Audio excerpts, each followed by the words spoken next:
अमळनेर शहरातील विप्रो उद्योग समूहाच्या पहिल्या प्रकल्पाला अर्थात मदर प्लांटला राज्याचे मदत पुनर्वसन व आपत्ती व्यवस्थापन मंत्री नामदार अनिल भाईदास पाटील यांनी भेट देत उत्पादित होणाऱ्या संतूर साबण व हँडवॉश निर्मिती केंद्राची पाहणी केली। यावेळी विप्रोचा अजून एखादा नवा प्रोजेक्ट अमळनेर येथे आणू शकतो का याबाबत स्थानिक विप्रो प्रशासनाशी त्यांनी चर्चा केली। तरुणांच्या हाताला रोजगार मिळून शहराची आर्थिक सुबत्ता वाढवण्यासाठी मंत्री पाटील यांचा प्रयत्न असून त्या दृष्टीने त्यांनी विप्रो समूहाच्या अधिकाऱ्यांना आपल्या निवासस्थानी निमंत्रित करून सविस्तर चर्चा केली होती। त्यावेळी अधिकारी वर्गाने सकारात्मक प्रतिसाद देत हाशिम प्रेमजी यांची एकदा आपण भेट घेतल्यास निश्चितच काहीतरी फलित निघेल असा आशावाद व्यक्त केला होता। त्या बैठकीनंतर नामदार पाटील यांनी विप्रो उद्योग समूहाच्या पहिल्या प्रकल्पाला भेट दिली। यावेळी त्यांनी संपूर्ण पाहणी केल्यानंतर स्थानिकांना रोजगार उपलब्ध करून देणाऱ्या या प्रकल्पाला शासकीय प्रशासकीय दृष्ट्या सर्वतोपरी मदत केली जाईल असे आश्वासन विप्रो प्रशासनाला दिले। अमळनेर लायन्स क्लब तर्फे अमळनेर बस स्थानकावर आरोग्य तपासणी शिबिराचे आयोजन करण्यात आले। यावेळी उपस्थित कर्मचाऱ्यांसह प्रवाशांची तपासणी करण्यात आली। Doctor Manjiri Kulkarni, doctor Ravindra Kulkarni, doctor Sandeep Joshi यांनी कर्मचारी व प्रवाशांची आरोग्य तपासणी केली। यावेळी लायन्स क्लबचे पदाधिकारी राजेश लोढा, दिलीप गांधी, अनिल रायसोनी, पप्पू पहाडे, LG भरूचा आदी उपस्थित होते। आगार व्यवस्थापक इम्रान खान पठाण, तुषार साळुंके, दीपक बोरसे, सतीश काळोसे यांचे विशेष सहकार्य लाभले। अमळनेर तालुका कलाध्यापक संघटनेच्या तालुका अध्यक्षपदी चंद्रकांत कंखरे यांची बिनविरोध निवड करण्यात आली, तर उपाध्यक्षपदी दिनेश सूर्यवंशी, श्रावण सोनवणे, सचिवपदी दिनेश पालवे तर सहसचिवपदी सूर्यकांत निकम यांची निवड करण्यात आली। तर सदस्यपदी भटेश्वर भदाने, भूषण पाटील, विजय कापडनीस, सीमा शिवदास मोरे, सुनीता देवरे, भाऊसाहेब पाटील, दीपक वाघ लोढवे यांची निवड झाली आहे। यावेळी नवनियुक्त पदाधिकाऱ्यांचा सत्कार करण्यात आला। मसाप अमळनेर शाखेने जागतिक पितृदिनानिमित्त व स्वर्गीय नारायणदास तेजकरण मुंदडा स्मृतिप्रित्यर्थ बाप या विषयावर खानदेशस्तरीय काव्य स्पर्धा आयोजित केली होती। या स्पर्धेचे बक्षीस वितरण नुकतेच करण्यात आले। तसेच कवी रमेश पवार यांच्या कवितांच्या डॉक्टर रमेश सूर्यवंशी अनुवादित बाप या पुस्तकाचे प्रकाशन यावेळी करण्यात आले।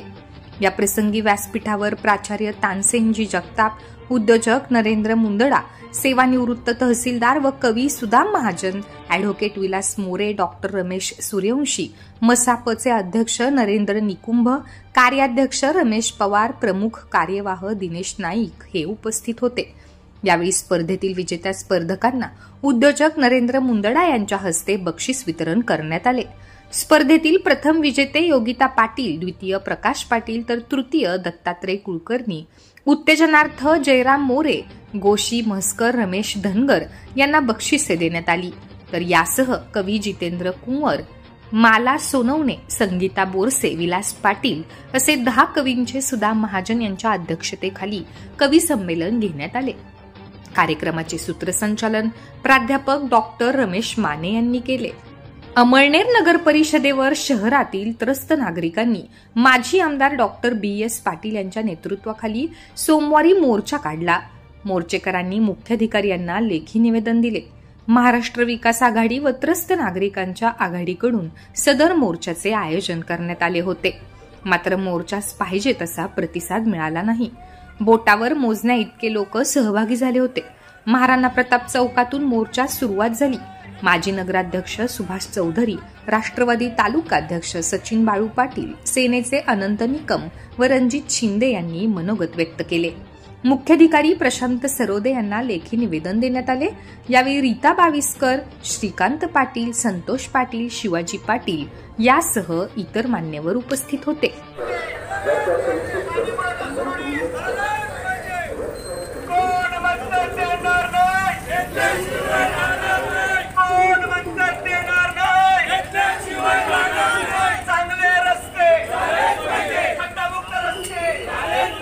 राजपूत भामटा जातीच्या प्रमाणपत्रासाठी अमळनेर तालुका राजपूत एकता मंचने सोमवारी 1 दिवसाचे लाक्षणिक उपोषण करण्याचा निर्णय घेतला होता। मात्र मुख्यमंत्र्यांनी दिलेल्या ठोस आश्वासनामुळे सदर उपोषण स्थगित करण्यात आले. अमळनेर प्रांताधिकारी महादेव खेडकर यांना समाज बांधवांच्या उपस्थितीत निवेदन देण्यात आले. गेल्या अनेक वर्षांपासून राजपूत समाज बांधव भामटा राजपूत जातीच्या प्रमाणपत्रापासून वंचित असल्याने आमच्या मुलांचे शैक्षणिक नुकसान होत आहे. तरी शासनाने या संदर्भात तातडीने निर्णय घेऊन राजपूत समाजास योग्य तो न्याय मिळण्यासाठी आमच्या भावना शासनापर्यंत पोहोचवाव्यात. या संदर्भात लवकरात लवकर निर्णय न झाल्यास नाईलाजाने आमरण उपोषणाचा निर्णय घेणार असल्याचा इशाराही निवेदनातून देण्यात आलाय.